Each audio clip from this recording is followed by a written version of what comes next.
चर्चा करण्यासाठी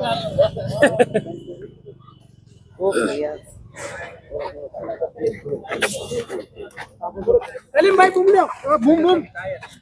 एक मिनट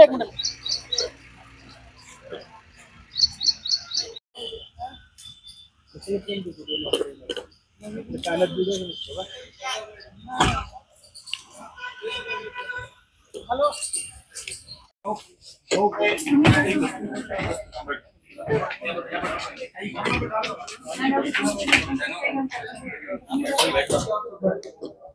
बढ़िया काही स्पष्टीकरण घ्यायचं होतं, काही माझ्याकडे डॉक्युमेंट्स होते, त्याच्या बाबतीत विचार करण्यासाठी त्यांच्याशी चर्चा करण्यासाठी आलो होतो। आणि पोलिसांनाही सांगतो की कुठल्याही प्रकारचं आंदोलन करण्यासाठी आलेलं नाही आहे, ते करणार आम्ही, पण दुसऱ्या दिवशी आपल्याला रितसर आपण परवानगी घेऊन आपण हे करणार आहे। मला हे विचारायचं होतं की आपलं डॉक्युमेंट आहे की त्यांनी त्यांच्या म्हणण्याप्रमाणे त्यांनी ऑक्शन केली होती। मॅडमच्या म्हणण्याप्रमाणे ते एम्युनिटी प्लॉट होता म्हणून ते नाही केलं, तर एम्युनिटी प्लॉट तुम्ही विकलं नाही। एम्युनिटी प्लॉटला जे रिझर्वेशन होतं त्याला डी रिझर्व करून त्याला ओपन प्लॉट केलं आणि मग नियमाप्रमाणे त्याचाही ऑक्शन करायला पाहिजे होता।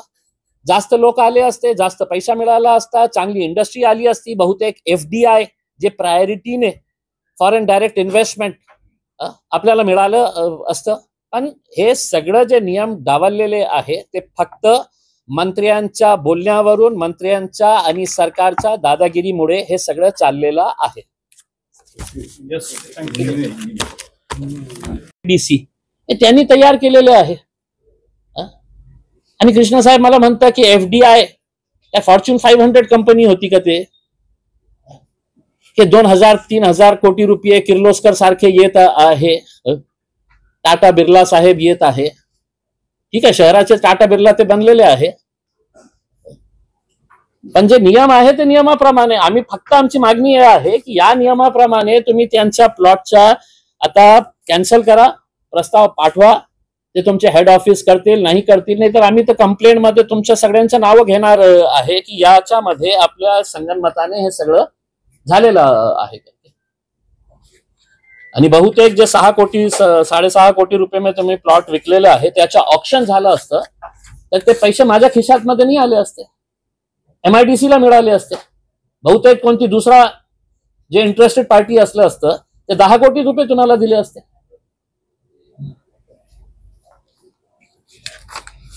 तर आमची मागणी हे एकच आहे कृष्ण साहेब, आपल्या RO साहेबांना सांगा, हेड ऑफिसला सांगा, आम्ही कोणत्याही परिस्थितीमध्ये कुणालाही सोडणार नाही।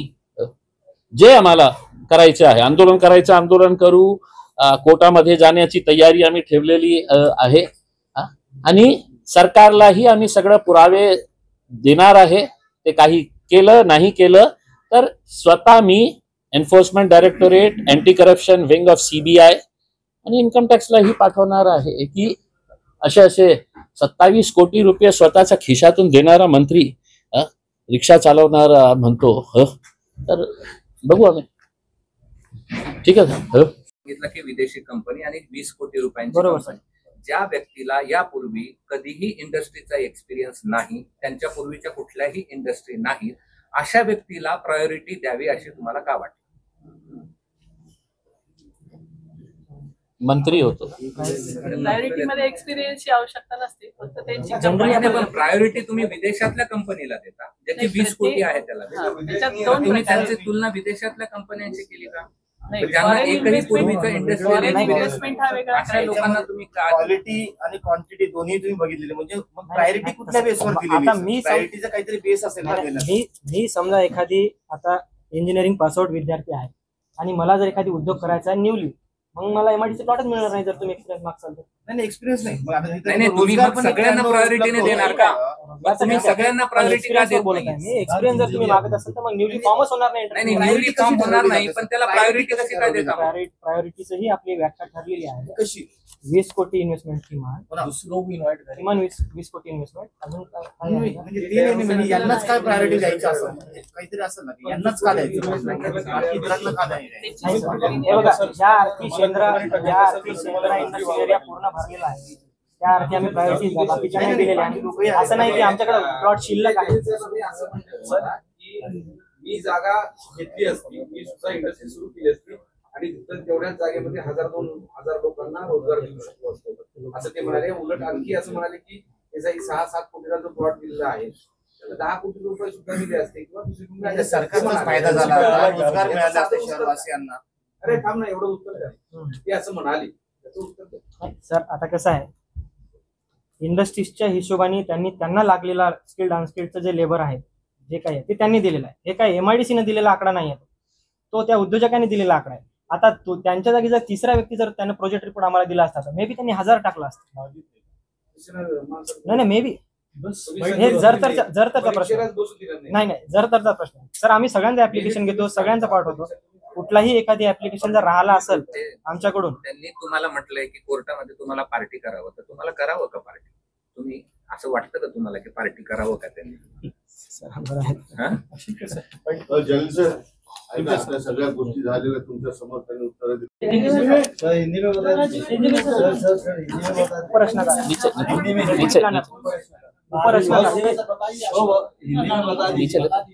देखिए, आज हम यहाँ पर MIDC के अधिकारियों के साथ चर्चा करने के लिए आए थे. हमारे मन में जो शंका थी, हमने जो उनकी नियमावली जो बनाए है, रूल बुक जो MIDC ने जो बनाया है, उस हिसाब से रूल नंबर 1 ये कहता है कि अगर किसी इंडस्ट्रियल एरिया के अंदर महज 20% लैंड बचा हुआ है, बाकी 80% प्लॉट्स अलॉट हो चुके हैं, तो वो 20% को किस तरीके से लोगों को दिया जाए, इंडस्ट्रियलिस्ट को, एंटरप्रेन्योर्स को, तो उसका ऑक्शन करना ये प्रोसीजर है. बाकी सब प्लॉट्स के लिए ऑक्शन किया गया है. इनके बोलने के हिसाब से सिर्फ ये प्लॉट का ऑक्शन इसलिए नहीं किया कि ये खामोशी में बंद दरवाजे के अंदर खेला गया एक भ्रष्ट पूरा प्रोसीजर को अडॉप्ट किया गया मंत्री जी को खुश करने के लिए. अब इसमें हमारा ये कहना है कि अगर आपका ही नियम अगर आप तोड़ रहे हैं तो हो सकता है कि कल हम जब एनफोर्समेंट डायरेक्टोरेट के पास जाएंगे, CBI एंटी करप्शन विंग के पास जाएंगे, तो MIDC के जिन जिन अधिकारियों के सिग्नेचर्स है हम सबको इसके अंदर दोषी बताएंगे और इनकी इंक्वायरी भी करो बोल के किस वजह से इन्होंने ये सारे नियम तोड़कर ये मिनिस्टर साहब के परिवार को, जो अब मैं उनको एक नया टाइटल दे रहा हूं कि परिवार कल्याण मंत्री हो गए हैं वो. तो परिवार कल्याण मंत्री जी को ये जो दिया जा रहा है ये सब कुछ, इसके बारे में सरकार अगर नहीं करेगी तो हम एजेंसीज के पास जाएंगे और एजेंसीज ने भी कुछ नहीं किया तो हम अदालत का दरवाजा खटखटाएंगे. देखिए, इसके अंदर तो सबसे पहला जो ऑक्शन होना चाहिए था वो ऑक्शन नहीं किया गया है. प्रायोरिटी जो देनी चाहिए थी कि जो एग्जिस्टिंग वहां पे इंडस्ट्रीज है, इनके नियम के हिसाब से अगर किसी को एक्सपांड करना है अपनी एग्जिस्टिंग इंडस्ट्री को, तो वो प्रायोरिटी के ऊपर उसको मिलना चाहिए कि उसकी ऑलरेडी वहां पे इंडस्ट्री रन हो रही है करके. उसमें आपने जब एम्प्लॉयमेंट जनरेशन की बात होती है तो हम जगह दे रहे हैं 5 एकड़ और उसमें 50 लोग काम करने वाले हैं, तो आप उसको प्राधान्य नहीं देना चाहिए. जो इंडस्ट्री 500 रोजगार देने वाली है, हो सकता है कि ये 106 करोड़ रुपए की नहीं, हो सकता है कि 300 करोड़ रुपए का इन्वेस्टमेंट आ जाता अगर ये प्रॉपर तरीके से इसका ऑक्शन करे होते. लेकिन इन्होंने सारे नियमों को कचरे की टोकरी में डालकर सिर्फ मंत्री जी को खुश करने का काम किया है. धन्यवाद. Thank you.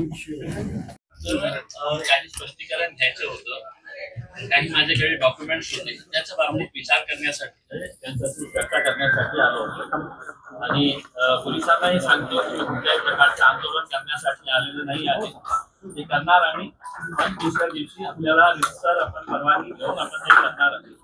मला हे विचारायचं होतं की आपलं डॉक्युमेंट आहे काय आहे, मी पण समजू शकतो की ठीक आहे, प्रायोरिटीने MIDCचा उद्देश काय आहे, MIDC कशासाठी स्थापित करण्यात आली होती की महाराष्ट्र इंडस्ट्रियल डेव्हलपमेंट साठी हे कॉर्पोरेशन तयार करण्यात आलं होतं. आमची ही इच्छा आहे की प्रामाणिक इंडस्ट्रीने यायला पाहिजे. कृष्णा जाधव साहेब इंजिनियर आहे, त्यांना इंडस्ट्री करायची असेल तर स्वाभाविक आहे ते जागा मागतील आणि ते करतील. त्यांनी ज्यांना जागा दिलेली आहे त्यांना विचारायला पाहिजे होतं की आपल्या घरामध्ये किती इंजिनियर्स आहे, आपल्या इंडस्ट्रीचा एक्सपिरियन्स काय आहे, आपण फॉरेन डायरेक्ट इन्व्हेस्टमेंट किती आणणार आहे. आणि माझं स्पष्ट एक हेच आहे की त्याचं ऑप्शन त्यांच्या नियमाप्रमाणे झालं असतं तर बहुतेक MIDC लाही जास्त पैसे मिळाले असते आणि तिथे 93 ऐवजी 150, 200, 500, 1000 एम्प्लॉयमेंट जनरेशन झालं असतं. पण एक गोष्ट या चर्चेतून स्पष्ट झालेली आहे की सगळ्यांना मिळून MIDC चे सगळे अधिकारी मिळून एका मंत्र्याला खुश करण्यासाठी आपले सगळे नियम कसे डावलतात याचा प्रमुख उदाहरण आपण बघितलेलं आहे. माझी अपेक्षा हेच आहे की त्यांनी आता एक प्रस्ताव पाठवावा आणि पाठवण्याच्या अगोदर तुम्ही मीडियाच्या सोबत त्या एरियामध्ये जाऊन MIDC चे 2-3 अधिकारी त्या एरियामध्ये जाऊन सर्वे करा आणि तिथे आपल्या डोळ्याने बघून या की तिथे ट्रक टर्मिनसची किती आवश्यकता आहे. बहुतेक ज्यावेळी त्यांना असं वाटलं की आपल्याला सर्वे करण्याची आवश्यकता नाही आहे म्हणून कोणी गेलं नसेल तर आम्ही गेलेले आहे, तुम्ही गेलेले आहे आणि आता प्रपोजल तयार करताना त्यांनी पुन्हा तिथे जावं आणि तिथे जाऊन काय परिस्थिती आहे ते बघावं. नाही तर जसं मी म्हटलेलं आहे की आम्ही कोर्टामध्येही जाणार, एन्फोर्समेंट डायरेक्टोरेटलाही सांगणार आहे आणि याच्यावर एक लॉजिकल कारण काय आहे की हे जग सगळे हे मासियाची लिस्ट आहे माझ्याकडे. मासियाचे जितके उद्योग करणारे आहे, एंटरप्रिन्युअर्स जे आहे ते सगळं महाराष्ट्रीयन लोक आहे. त्यांचं काय आहे, मासिया टेनंट एंटरप्रिन्युअर्स आहे. ते सगळं ते किरायच्या भाड्याने आपल्या छोट्या छोट्या उद्योग करत आहे. त्यांना पत्र दिलेले आहे की आम्ही तुमची जागा विकत घ्यायला तयार आहे. ते त्यांना ना देता त्यांनी हे दिलेले आहे. नव्याने काढलेली लिस्ट आहे त्याच्यामध्ये काय काय लूपहोल्स आहेत, म्हणजे जसं की लिलाव केला नव्हता, वर्तमानपत्र जाहिरात दिली नव्हती, रोजगार निर्मितीचा मुद्दा, हे सगळे मुद्दे तुम्ही सगळे शॉर्ट मध्ये सांगा. काय आहे की त्यांच्या इज ऑफ डुईंग बिझनेसच्या जे नियमावली आहे त्या नियमावलीमध्ये नियम नंबर 1 आहे की auction procedure for allotment of plots. त्या ऑक्शन प्रोसिजर मध्ये त्यांच्याकडे जागाच नाही आहे शेंद्रामध्ये. त्यांच्या म्हणण्याप्रमाणे 1-2-3 प्लॉट्स आहे. नाही ठीक आहे ना, पण आता जे कोणी असेल त्यावेळी त्यांनाही सांगतो मी की तुम्ही नियमाप्रमाणे करा ना. इतके सारे मराठी महाराष्ट्रीयन लोक धंदा करायचे नाही, त्यांना धंदा करायचं होतं. आजही ते धंदा करत आहे भाड्याच्या जागेवर.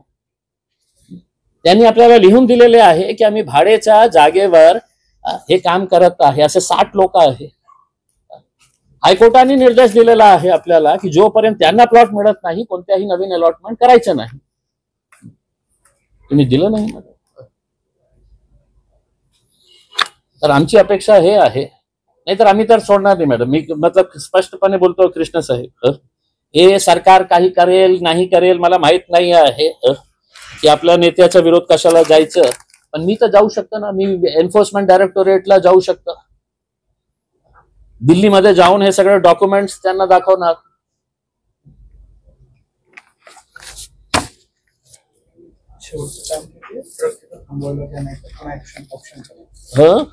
पुन्हा ऑप्शन करा ना. म्हणजे तुम्ही सगळं नियम, म्हणजे हे जे पुस्तक आहे ना हे माझी नाही आहे, इज ऑफ डुईंग बिझनेस. उभे करणार, हे करणार, दादागिरी दमदाटी करून बिचारे ते पण अधिकारी जे आहे ते कोण त्याचा विरोध करणार. मग आपल्यालाही असं वाटलं की नाही ठीक आहे, मंत्री साहेबांनी मागितलं ते प्लॉट जेव्हा डी रिझर्व झाला ते ओपन झाला, त्याच्या ओपन मध्ये आपण ऑप्शन का नाही केलं, जे तुमचा नियम आहे.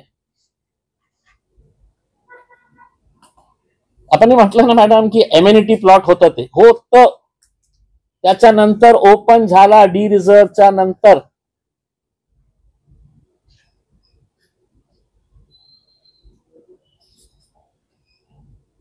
हे मॅडम नियमाप्रमाणे. नाहीतर काय आहे की आम्ही तर मी तर एन्फोर्समेंट डायरेक्टोरेटला, CBI ला सगळ्यांकडे जाणार आहे आणि आपलाही नाव देणार आहे. की याच्या मते या संगनमतामध्ये हे MIDC चे अधिकारी हेही लोक सामील होते. मी CBIच्या अँटी करप्शन विंगला जाऊन हे सगळं दाखवणार की साहेब यांचा नियम आहे, आणि तेही नाही केलं तर मी कोर्टात जाणार. इतक्या वर्षाची आपली नोकरी आहे, मग लढा.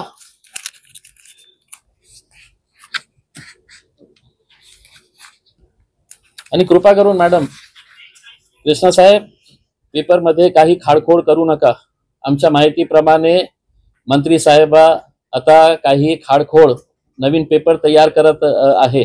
याच्या बाबतीत जे ओरिजिनल डॉक्युमेंट्स आहे तेच ठेवा, नाहीतर ते कोणीही असू द्या, जेलमध्ये आपली ही फाईल सध्या हेड ऑफिस आहे सगळं. म्हणूनच ते 8 दिवसाचा टाइम घेत आहे ना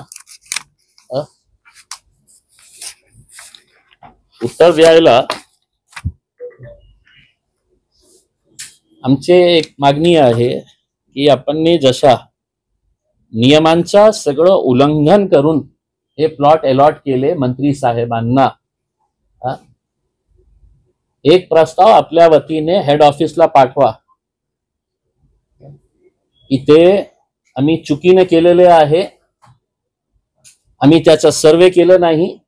आजही तिथे गेल्यानंतर तिथे खूप सारे ट्रक्स उभे आहेत, तिथे ट्रक टर्मिनसच व्हायला पाहिजे. आणि तसं नाहीच करायचं असेल तर पुन्हा त्याचं ऑप्शन करा, त्या प्लॉटच्या ऑप्शन करा जे तुमच्या नियमाप्रमाणे आहे. आमची हे मागणी आहे.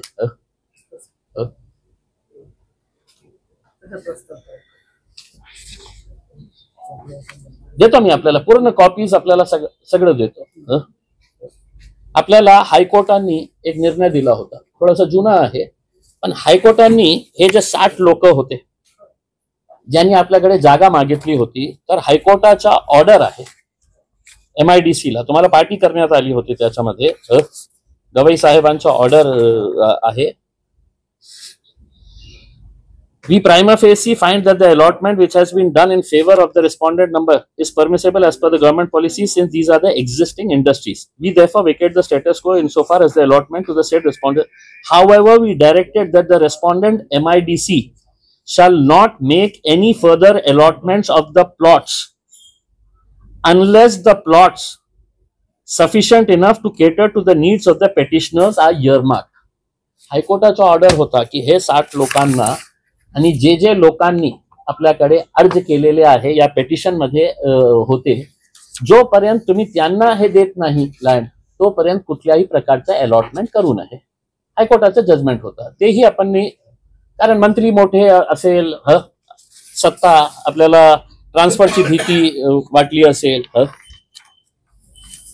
मॅडम आम्ही याच्या बाबतीत आम्ही काय करावं तुम्ही सांगा.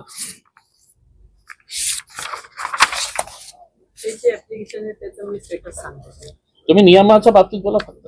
आपण जे नियम तयार केलं, नाहीतर मी तुम्हाला देतो, तुम्ही फाडून टाका आणि सांगा की आम्हाला जे मंत्र्यांचा आदेश येईल त्या मर्जीप्रमाणे करणार आम्ही. हे लोकांच्या आणि नियमांच्या खड्ड्यात जाऊ द्या, कचऱ्यात टाकतो. मी तुमच्या नियमाच्या बाबतीत पुस्तकं आणले ना, हे कोणी तयार केले? कृष्ण साहेब, कोणी तयार केले? तुम्ही तयार केलेले आहे. MIDCचा नियम आहे, इज ऑफ डुईंग बिझनेस. मतलब मोठा धन्ना सेट असेल, मोठा नेता असेल, तर त्याच्यासाठी सगळे नियम डावलून.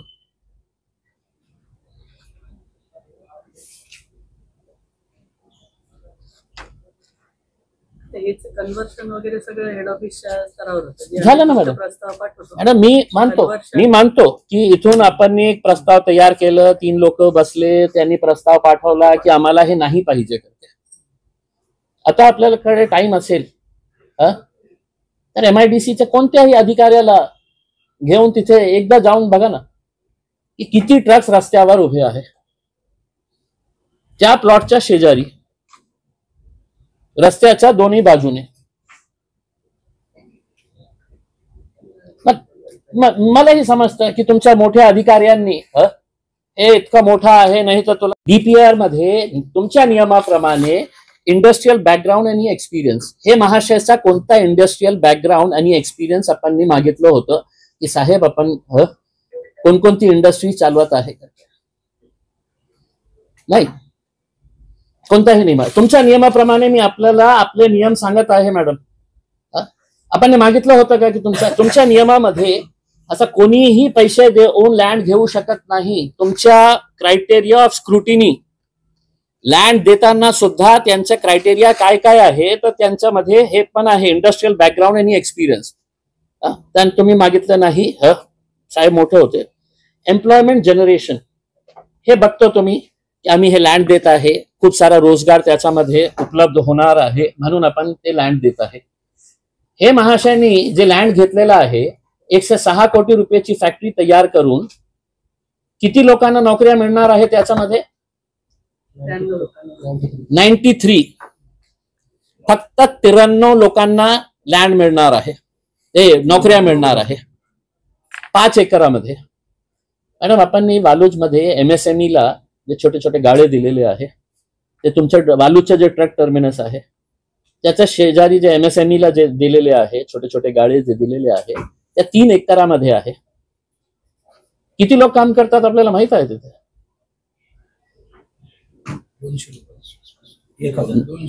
1000 लोक काम करतात सर.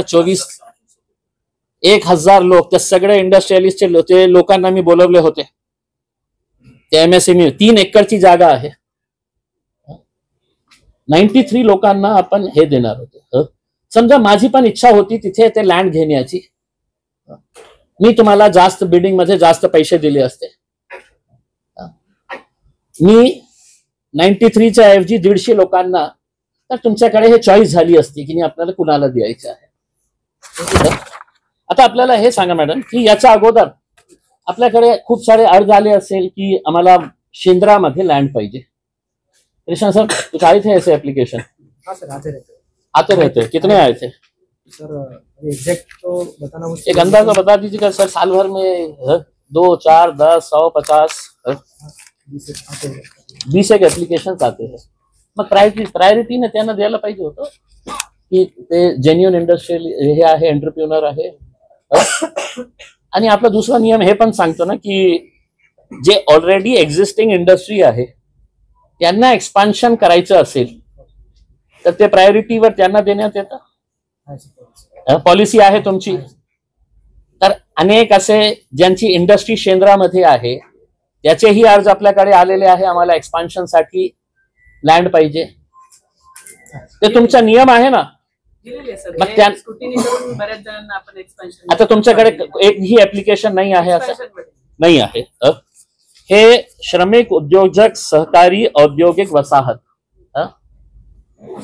या लोकांनी आपल्याकडे अर्ज केलं होतं सगळ्यांनी. आणि हे शुद्ध महाराष्ट्रीयन मराठी लोक आहे. महाराष्ट्रीयन मराठी लोक जे तिथे काम करत आहे आणि शुद्ध मराठी लोक आहे. कष्ट करणारे, मेहनत करणारे, वडापाव विकणारे नाही.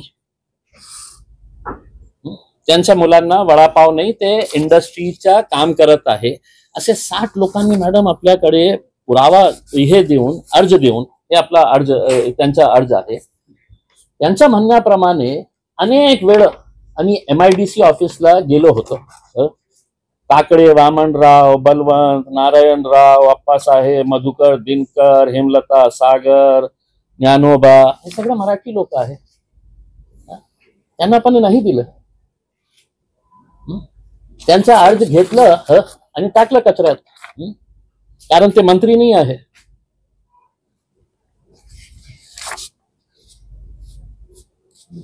हे सगळे लोक आज भाड्याने जागा घेऊन तिथे आपली छोटी छोटी इंडस्ट्री चालवत आहे. त्यांनी आपल्या पत्रामध्ये लिहिलेले आहे की आम्ही सगळे भाडे करू आहे आणि आम्हाला थोडी थोडी जागा द्या, आम्ही ते विकत घ्यायला तयार आहे.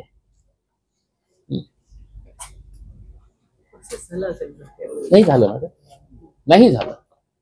तुम्ही त्याच्यावर ते सगळं तरी होता की ज्यांना वाटलं की नाही आम्हाला ट्रक टर्मिनसची नाही मंत्री साहेबांना द्यायचं आहे.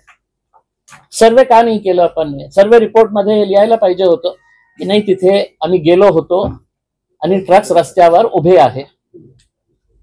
SPA म्हणजे स्पेशल प्लॅनिंग अथॉरिटीचा रिपोर्ट द्यायला घेतलेला आहे. सर्वे झाला की मॅडम? सर्वेचा कॉलम खाली आहे. तुम्ही जे प्रपोजल पाठवले हे रिपोर्ट चालतं आपलं. SPA हे हायर अथॉरिटी आहे सर्वेपेक्षा. SPA ने काय म्हटलं की आपल्याला नाही पाहिजे, आपल्याला हे लँडची आवश्यकता नाही आहे, ट्रक टर्मिनस नंबर 2 आपल्याला नाही पाहिजे. सर्वे मध्ये हे आलं असतं की नाही त्या जागेवर त्याच्या शेजारी रस्त्यावर खूप सारे ट्रक्स उभे आहेत. ठीक आहे, पण ठीक आहे, मी समजू शकतो आपल्याला. याच्या बाबतीत तुमचा नियम आहे, याच्यामध्ये काही बदल झालेला आहे मॅडम? नाही झालेला आहे. मग 20% लँड आपल्याकडे शिल्लकच नाही आहे तिथे. आपल्या म्हणण्याप्रमाणे जे आहे ना, जे लोकांना आपण सांगितलेलं आहे की 1 इंची जागा आमच्याकडे नाही आहे. नाही, जेवढे काही व्हॅकंट प्लॉट होते, आता 1-2 होते, तर सगळे आम्ही टेंडर मध्ये काढलेले आहे. त्याचं प्रोसेस काय होतं? प्रोसेस आम्ही पब्लिश केली याच्यामध्ये पेपरमध्ये, जे 2 प्लॉट आहेत ते, आणि त्याच्या अगेन्स्ट मग जेवढे ऍप्लिकेशन आले, ज्याचा हायर बीड आहे त्याला प्लॉट मिळणार. या प्लॉटचंही केलं होतं पेपरमध्ये? नाही, ते कन्व्हर्शन झालेलं आहे. तो प्लॉट तो काय फुकटात देणार होते ते प्लॉट? कन्वर्ट केल्यामुळे नाही, दुसऱ्या प्लॉट साठी नियम वेगळं, या प्लॉट साठी आपण पेपरमध्ये का नाही दिलं?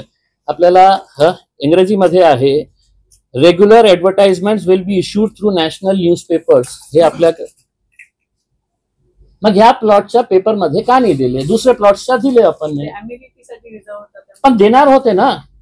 एम्युनिटीचा प्लॉट तुमचा फ्री झाला होता, तुम्ही त्याला हे केलं होतं, डी रिझर्व केलं होतं, तर ते ओपन प्लॉट झालं.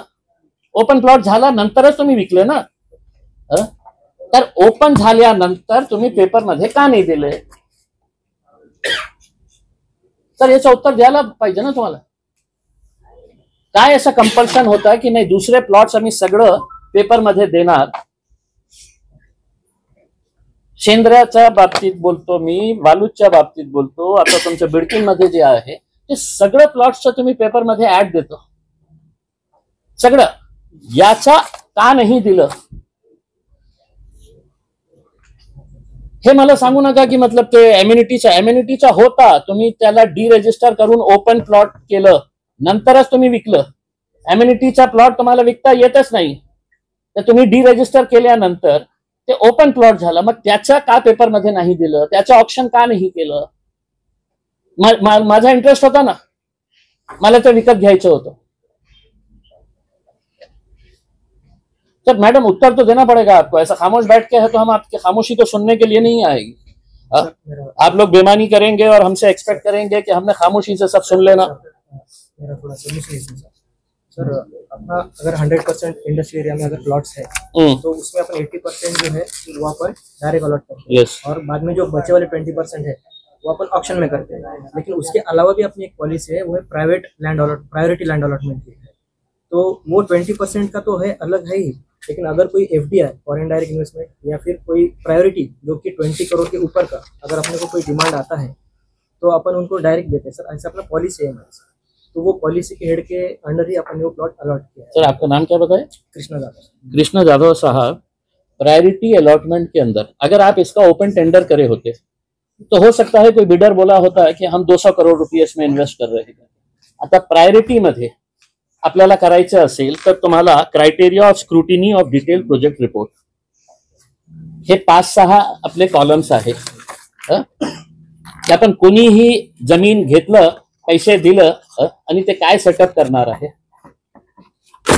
कृष्णा जाधव साहेबांनी जे सांगितलेले आहे की आपण फॉरेन डायरेक्ट इन्व्हेस्टमेंट याच्यामध्ये येणार होतं का? फॉरेन डायरेक्ट इन्व्हेस्टमेंट ते तुम्ही DPR मध्ये असं आहे की फॉरेन डायरेक्ट हे इन्व्हेस्टमेंट आहे।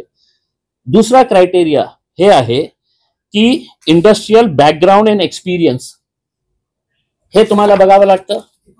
हे तुमच्या नियमाप्रमाणे हे जे डी रजिस्टर करण्यात आलं ट्रक टर्मिनसचं ते सर्वप्रथम असं कोणत्या कंपेलिंग हे होतं, रिझन होतं की आपल्याला वाटलं की तिथे आपल्याला ट्रक टर्मिनसची आवश्यकता नाही। जे ग्राउंड लेवलवर गेले असेल ते जे सर्वे करायला पाहिजे, आता जे प्रपोजल आपण जे पाठवले होते त्या प्रपोजल मध्ये सर्वेअरची रिपोर्ट नाही आहे।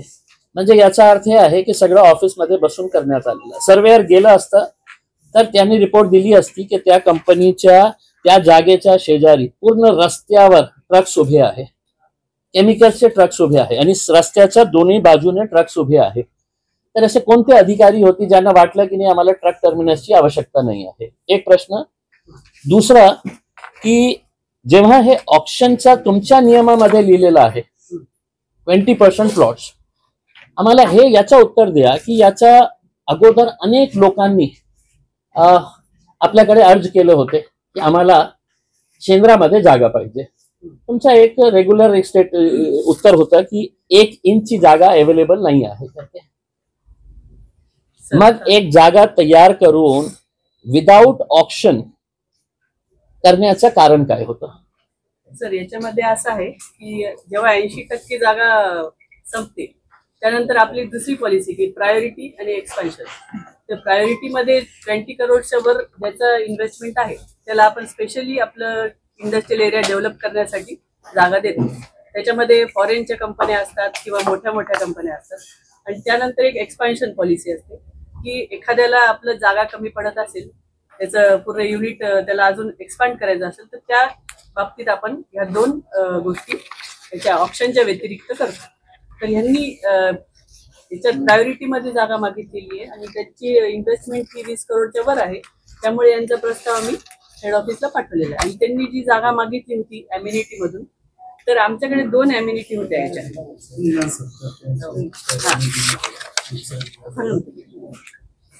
पहिल्या अम्युनिटीसाठी सज्जन कन्वर्ट केलं ना आपण, तर पहिली जी राखी होती रिझर्व, तर त्यात 70 ते 80 ट्रक उभे राहण्याची क्षमता होती. एक सेकंड. जे आपला पहिला जे ट्रक टर्मिनस आहे त्याची जागा आहे 42,000 स्क्वेअर मीटर आहे. ट्रक टर्मिनसची रिझर्व जागा किती आहे? 42,000 स्क्वेअर मीटर. तिथे किती बस थांबू शकेल तुम्ही लिहिलेले? त्यांनी रिपोर्ट मध्ये असं होतं की 70 ते 80 ट्रक. नाही, माझं उत्तर 42,000 स्क्वेअर मीटर मध्ये 250 बस थांबणार, हे तुमच्या रिपोर्ट मध्ये तुम्ही लिहिलेले आहे. 250 बस. 42,000 ला 50% करा आपण, किती होणार? 21,000 होणार. तर 42,000 मध्ये 250 बसेस थांबवू शकेल. तर हे लँड तुम्हाला जे डिरिझर्व करायचं होतं, तर त्याच्यामध्ये तुमच्या आकडेनुसार तिथे 125 बसेस ट्रक्स थांबायला पाहिजे होते. तुम्ही कोणत्या आधारावर हे सांगितलं की तिथे 70च बस ट्रक्स थांबू शकेल? 50% एरिया, 1 एकरामध्ये 250, तर अर्धा एकर मध्ये 125 ट्रक्स. पण तुम्हाला हे करायचं होतं, डी रजिस्टर करायचं होतं, म्हणून प्रपोजल मध्ये काहीतरी की आम्हाला आवश्यकता नाही आहे या लँडची. याचं नाही तर याचं स्पष्टीकरण तुमच्या मॅथमॅटिक्स प्रमाणे, माझं मॅथमॅटिक्स वीक आहे तर तुम्ही समजावून सांगा. 42,000 मध्ये 250 बसेस, तर 21,000 मध्ये किती ट्रक्स थांबायला पाहिजे सर? तर त्याच्या सुविधा आणि 2 टर्न होता सरकारचा टर्नमुळे टर्न होते गाड्या, मोठ्या ज्या गाड्या असतात ना. आपण गेले का सर तिथे कोणी आपल्यापैकी तिघांपैकी? म्हणजे आम्ही जेव्हा गेलो, आजही आमच्या सोबत तुम्ही चाललं तर तिथे रॅडिको कंपनी आहे. तिथे लोकांना आम्ही जेव्हा भेटलो, आम्ही सगळं मीडियावाले गेले होते. रस्त्यांच्या दोन्ही बाजूने दररोज 150 ट्रक्स तिथे येतात दररोज. आताही आमच्या सोबत तुम्ही तिथे गेलं तर तुम्हाला कळेल की तिथे रस्त्यांच्या दोन्ही बाजूने ट्रक्स उभे आहेत. माजी खासदार माननीय माजी खासदार साहेब इम्तियाज जलील साहेब यांनी आज काही प्रश्न उपस्थित केले. लँड अलॉटमेंट बद्दल त्यांनी काही प्रश्न उपस्थित केले MIDCला. त्यामध्ये खास तर शेंद्रामध्ये जो ट्रक टर्मिनससाठी रिझर्व्ह ठेवलेला प्लॉट होता तो पूर्वी AM-18 म्हणून होता 5 एकरचा. तर त्याचं अलॉटमेंट हे अनऑथराइजरित्या झालेलं आहे असं साहेबांनी असं इथं प्रश्न उपस्थित केलेला आहे. आणि त्याबद्दल आम्हाला कारवाई करण्याची किंवा प्रशासकीय कारवाई करण्याची आम्हाला त्यांनी सुचवलेलं पण आहे. तर ह्याबाबत मला सांगायचं असं आहे की MIDCची जे काही अलॉटमेंट झालेले आहे यापूर्वी पण, मग तो ऑल ओव्हर महाराष्ट्र असो, औरंगाबाद असो, छत्रपती संभाजीनगर किंवा शेंद्रा असो, तर हे जे काही अलॉटमेंट झालेले आहे हे आमच्या दृष्टिकोनातून हे नियमानुसार झालेले आहे.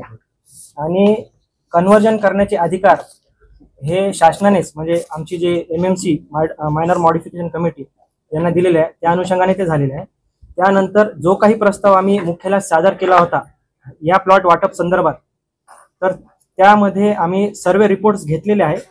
एक्सक्लुडिंग मे बी सर्वेअरचा रिपोर्ट्स राहून गेला असेल, पण त्यांना एक हायर ऑथॉरिटी म्हणून SPA जे स्पेशल प्लॅनिंग ऑथॉरिटी असतात, जे इंजिनिअरिंग विंग सांभाळतात आमची, तर त्यांनी ती पूर्ण शहानिशा करूनच ते अहवाल दिलेला आहे की तिथं 2 ट्रक टर्मिनल्स आहे.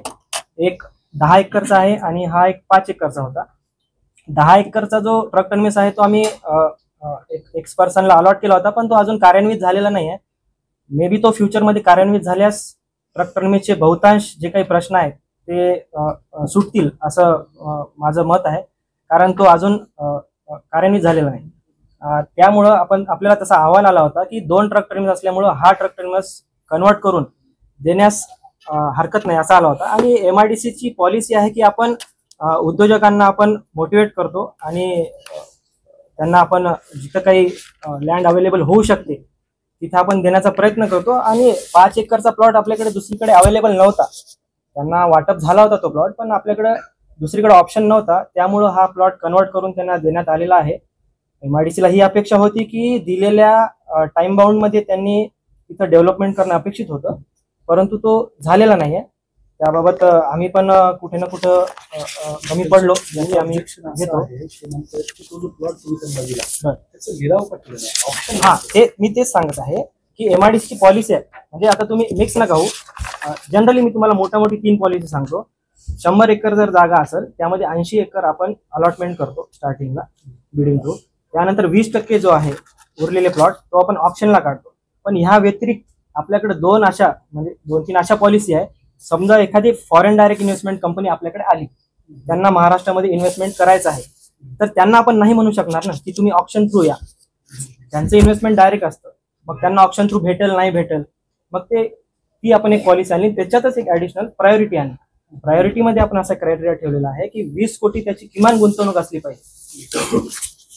तर त्या अनुषंगाने शासनानेच हा सर्क्युलर बनवलेला आहे की 20 कोटी ज्याची कोणाची गुंतवणूक असेल त्याला आपण डायरेक्ट देऊया. म्हणजे हे तर आहेच. 80-20% जे तुम्ही म्हणता ऑप्शनचं ते तर सुरूच आहे, तो आपण बंद केलेला नाही.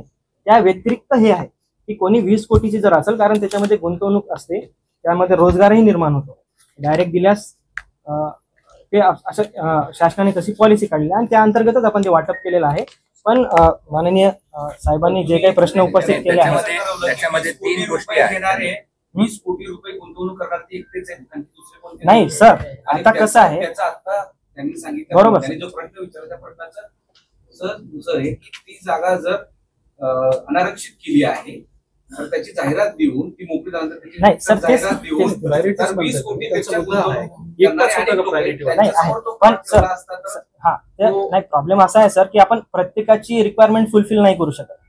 म्हणजे माझ्याकडे 100 अर्ज आहे आणि माझ्याकडे जर 5 प्लॉट आहे तर ते स्क्रुटिनी करण्याचा अधिकार जाहिरात काढणं गरजेचं होतं. नाही जाहिरात काढणं नियमानं गरजेचं होतं. नाही प्रायोरिटीसाठी अशी नियम आहे. तेच सांगत परत मिक्स होत नाही सर.